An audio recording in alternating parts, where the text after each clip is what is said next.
இப்பொழுது சட்டமன்ற பொது தேர்தல் என்பதை நீங்கள் ஞாபகத்தில் வைத்து பேசுங்கள். ஏன்னா பயம் வந்துடுது ஸ்டாலினுக்கு. நம்ம எதுக்கு தில்லு திராணி தெம்பில்ல. பல முறை நான் பேசிட்டேன். திரு ஸ்டாலின் அவர்களே, உங்களுக்கு தில்லு திராணி தெம்பு இருந்தா அண்ணா திமுக அரசாங்கத்தை பற்றி பேசுங்க. பதில் சொல்ல தயார். 2011 2021 வரை ஒரு பொற்கால ஆட்சி நாங்க கொடுத்தோம். அந்த ஆட்சியில என்னென்ன திட்டங்களை கொண்டு வந்தோம் என்று பட்டியலிட்டு நாங்க விலக்கி பேசுறோம்.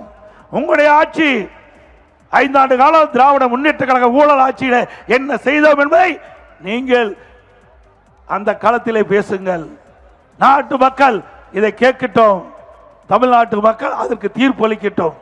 இன்னும் அந்த சவாலுக்கு பதிலே இல்லை.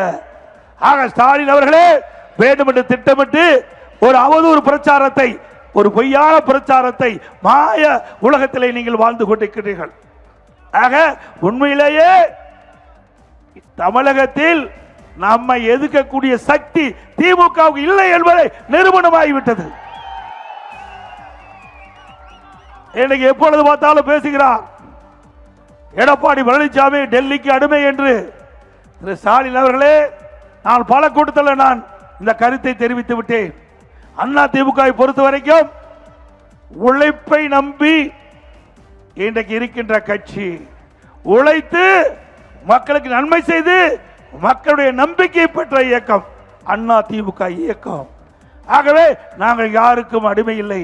அதே நேரத்தில் கூட்டணி என்று அமைத்து விட்டால் எங்களுடைய நிர்வாகிகள் தொண்டர்கள் இரவுகள் வராமல் கூட்டணி வேட்பாளர்கள் தன்னுடைய வேட்பாளராக கருதி வெற்றிக்கு பாடுபடக்கூடிய இயக்கம் அண்ணா திமுக இயக்கம்.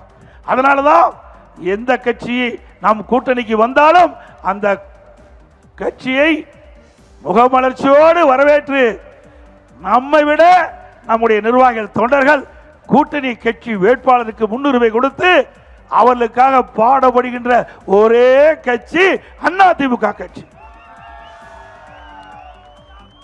இன்றைய தினம் ஸ்டாலின் பல அரசு நிகழ்ச்சியிலே கலந்து கொள்கிறார். தமிழகத்திலே ஒவ்வொரு மாவட்டமாக போய்கொண்டிருக்கின்றார். அரசு நிகழ்ச்சி, அரசாங்க பணம், அதுல போய் அரசியல் பேசுறார். இது கண்டிக்கத்தக்கது.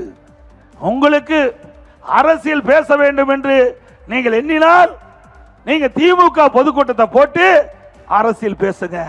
அரசாங்க பணத்தில் அரசு நிகழ்ச்சியில இன்னைக்கு அரசியல் பேசுவது கண்டிக்கத்தக்கது, மரபல்ல.